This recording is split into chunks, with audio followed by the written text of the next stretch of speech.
हाय guys, welcome और welcome back to Mona Jowe vlogs. तो आपने थंबनेल देख के समझ ही गए होंगे कि आज एकदम रेस्टोरेंट जैसी ड्राई चिली पनीर बनाने की रेसिपी आप लोगों के साथ शेयर करने वाली हूँ मैं। देखिए, सबका मन करता है कि रेस्टोरेंट जैसा खाना खाएं और वो भी बिल्कुल साफ़ सफाई के साथ। तो किसको अच्छा नहीं लगता है। तो चलिए आज वही आप लोगों के साथ शेयर किया जाएगा। तो ये सारे इंग्रेडिएंट्स हैं, देख रहे हो आप लोग जैसा कि।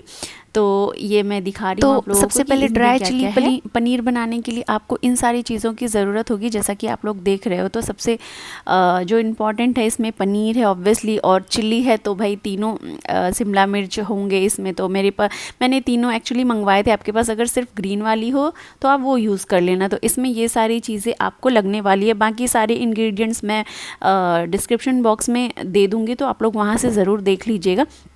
पनीर को हम लोग इस तरीके से क्यूब में कट करेंगे, थोड़े बड़े बड़े पीसेज में कट करना है इनको। बिकॉज़ क्या है कि थोड़े बड़े बड़े रहेंगे तो थोड़े अच्छे से क्रंची हो जाएंगे। उसके बाद हम यहाँ पे क्या करेंगे, पनीर को थोड़ा सा मैरिनेट करेंगे। तो हमने थोड़ा सा ले लिया नमक, ये है काली मिर्च जो मैंने घर में क्रश किया हुआ है। उसके बाद मैं यहाँ पे ये लहसुन अदरक का पेस्ट बना के रखा हुआ है। इसको मैं इसमें आधा डालूंगी बिकॉज़ थोड़ा ज़्यादा था मेरे पास।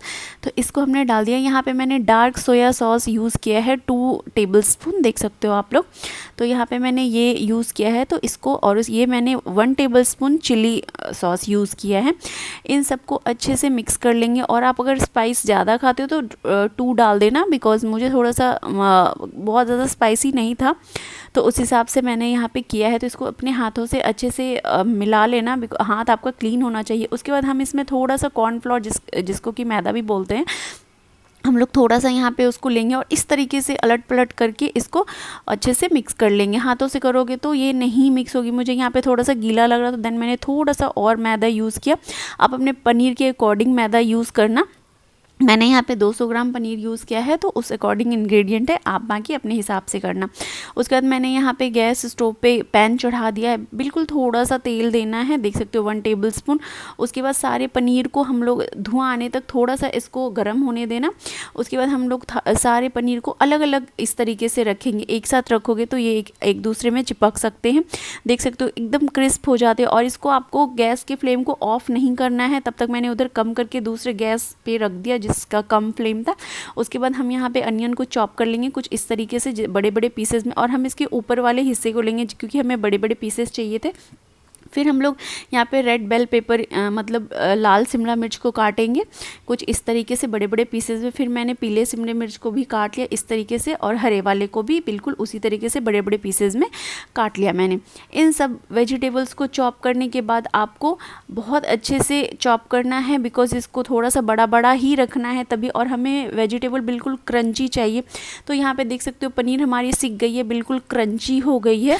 उसके बाद मैंने यहाँ पे स्प्रिंग अनियन को थोड़ा सा चॉप कर लिया बहुत ही बारीक, जो कि आप बाद में भी इसको चॉप कर सकते हो। और ये 4-5 लहसुन की कलियां हैं जो हम अभी आगे यूज़ करेंगे, उसको मैंने इस तरीके से क्रश कर लिया। उसके बाद मैंने कढ़ाई चढ़ाया गैस पे, और उसके बाद मैंने यहाँ पे डाल दिया 2 टेबलस्पून करीब ऑयल। उसके बाद यहाँ पे सारे वेजीज़ को हम लोग डाल देंगे। और जैसा कि आप लोग देख रहे हो सारे वेजीज़ बहुत ही ब्यूटीफुल लग रहे हैं, देखने में बहुत ही कलरफुल हैं, तो बहुत ज़्यादा अच्छे लगते हैं देखने में। तो देख सकते हो आप लोग सारे वेजीज़ को इस तरीके से डाल देंगे। इसको बिल्कुल भी बहुत ज़्यादा स्टीम नहीं करना है, इसको बिल्कुल क्रंची ही रखना है। तो 1-2 मिनट हमें इस तरीके से चलाना है। उसके बाद हमें इसमें नमक डाल देना है, जैसा कि आप लोग देख रहे हो। तो इसमें मैंने लहसुन डाल दिया है जो कि हमने क्रश करके रखा हो। तो ये चाहे तो आप ऑयल में पहले डाल दो या बाद में डाल दो। मैंने बाद में इसलिए डाला क्योंकि लहसुन का स्वाद मुझे ज़्यादा अच्छा लगता है। उसके बाद मैं यहाँ पे थोड़ा सा इसमें नमक डाल दूँगी, जैसा कि आप लोग देख रहे हो। क्योंकि मैंने पहले नहीं डाला बिकॉज़ नमक बहुत पहले डालने से आपके वेजीज़ बहुत ज़्यादा क्रंची नहीं लगेंगे। उसके बाद मैंने यहाँ पे 1 टेबलस्पून चिली सॉस डाल दिया। उसके बाद मैं यहाँ पे 1 टेबलस्पून विनेगर डालूंगी। आप थोड़ा सा ज़्यादा डाल देना, मैंने थोड़ा ज़्यादा डाला था 1 टेबलस्पून से। उसके बाद मैं यहाँ पे डार्क सोया सॉस 2 टेबलस्पून डाल दूँगी, जैसा कि आप लोग देख रहे हो। तो इस तरीके से फिर इसको चलाते हैं, हम लोग अच्छे से चला देंगे। और जब इस 1-2 मिनट चलाने के बाद ये कुछ इस तरीके से हो जाएगा। उसके बाद यहाँ पे मैंने टोमेटो केचप डाला है 2 टेबलस्पून।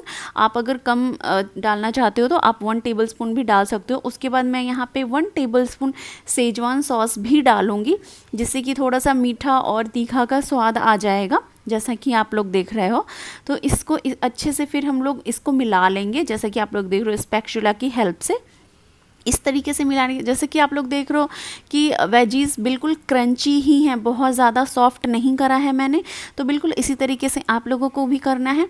उसके बाद जब इस स्टेज पे आ जाए आपके वेजीज, तो इसमें आपको ये मैंने बहुत ही कह सकते हो छोटे वाले स्पून से 1 स्पून मैदा और वाटर को इस तरीके से मिक्स करके इसमें डाल देना, जिससे कि आपकी जो थिक हो जाएगी, ये जो ड्राइनेस आती है ना जो आप चिली पनीर खाते हो, तो वो एक जो कहते हैं वो थिकनेस आ जाएगी। उसके बाद इस तरीके से डालने के बाद हम लोग 2 या 3 सेकंड के लिए इसका लीड लगाएंगे। उसके बाद आप लोग देख सकते हो कुछ इस तरीके से जब इस स्टेज पे आ जाएगा, देन हम लोग यहाँ पे जो हमने बिल्कुल क्रंची वाले पनीर, आप लोग आवाज़ सुन ही सकते हो, तो इसको हम लोग डाल देंगे इस मिक्सचर में। उसके बाद बहुत अच्छे से इसको मिक्स करेंगे, बहुत देर तक नहीं करना है, अदरवाइज़ आपके पनीर बहुत सॉफ्ट हो जाएंगे।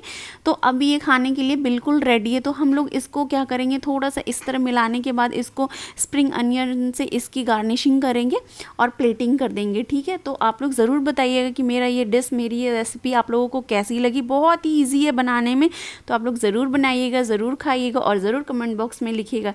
Thank you so much video देखने के लिए, और ऐसे ही मेरे वीडियो को प्यार दीजिएगा। Thank you so much, bye bye. और हाँ, चैनल को सब्सक्राइब करना मत भूलिएगा, प्लीज़ सब्सक्राइब कर दीजिएगा, चैनल पर पहली बार आए